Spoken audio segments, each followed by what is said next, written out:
The Bridges of Madison County by Robert James Waller. I decided to read this book because it turns out that Nicholas Sparks hates this book. And I hate Nicholas Sparks.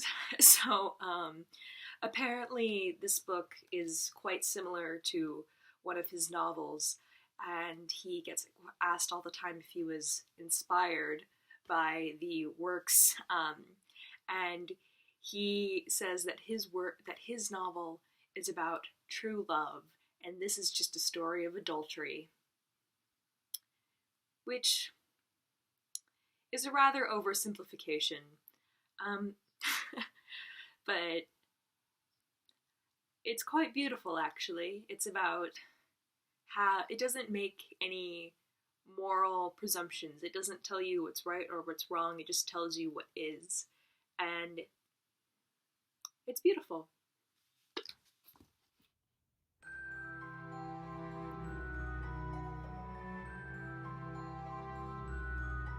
So The Bridges of Madison County is about a man named Robert Kincaid, who is a middle-aged photographer who drives to Madison County to photograph some bridges for National Geographic. And while he's there, he meets a farm wife whose name is Francesca. And during World War II, she fell in love with an American soldier, and she moved across the pond from Italy to America, and she's been there since. And her family is gone, and they're at the fair. And when she meets Robert, she feels understood, and they really recognize something in each other that they haven't found in a very long time. So the book is about them meeting over the course of a couple of days and about their connection. And it's really well done.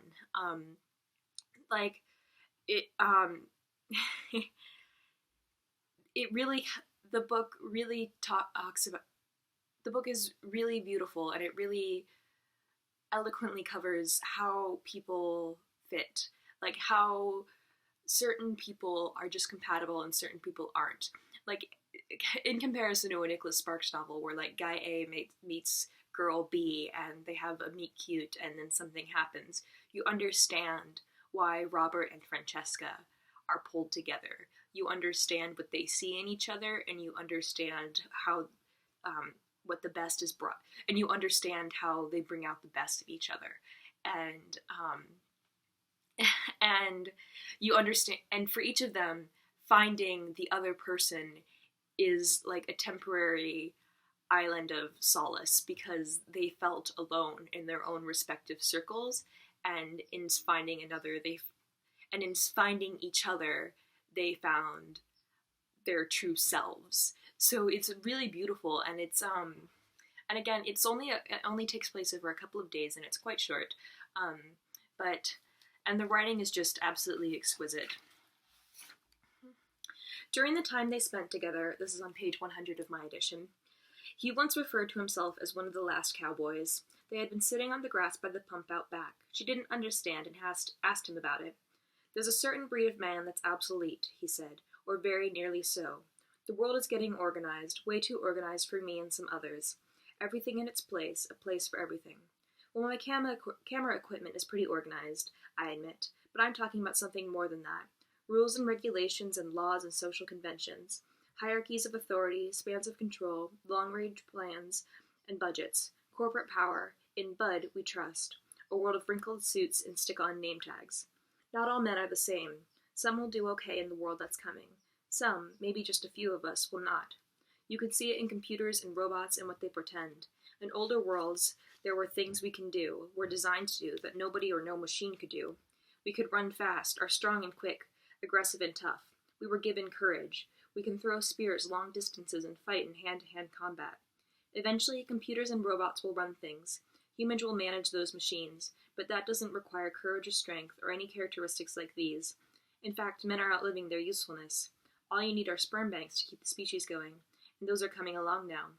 Most men are rotten lovers, women say, so there's not much loss in replacing sex with science.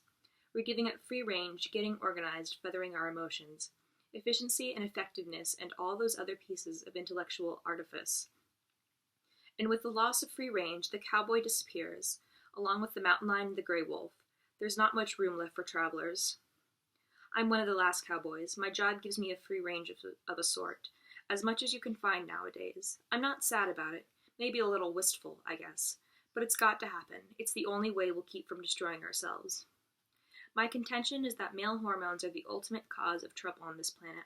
It was one thing to dominate another tribe or another warrior. It's quite another to have missiles. It's also quite another to have the power to destroy nature the way we're doing. Rachel Carson is right. So were John Muir and Aldo Leopold. The curse of modern times is the preponderance of male hormones in places where they can do long-term damage. Even if we're not talking about wars between nations or assaults on nature, there's still the aggressiveness that keeps us apart from each other and the problems we need to be working on.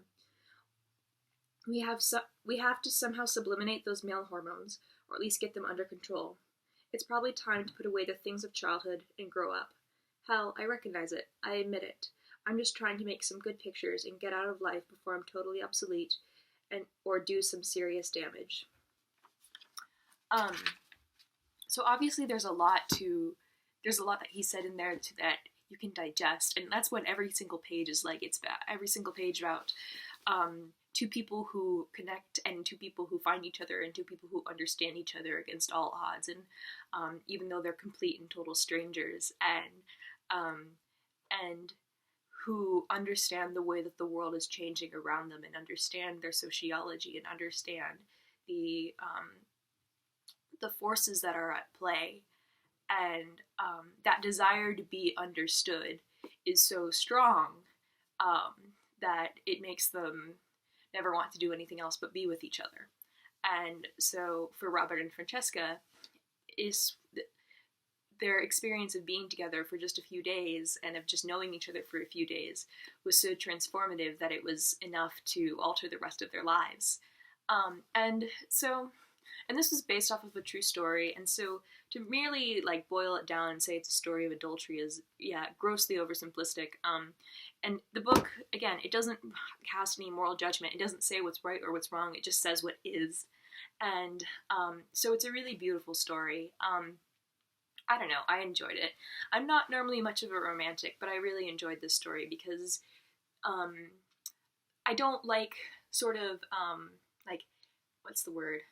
Like, cutesy romances, things where it's like Nicholas Sparks romances, where it's like, oh no, her bag dropped into the ocean, he ran off and dove to get it for her, or he spilled a milkshake on her the first time they met, and then they fell in love, or whatever.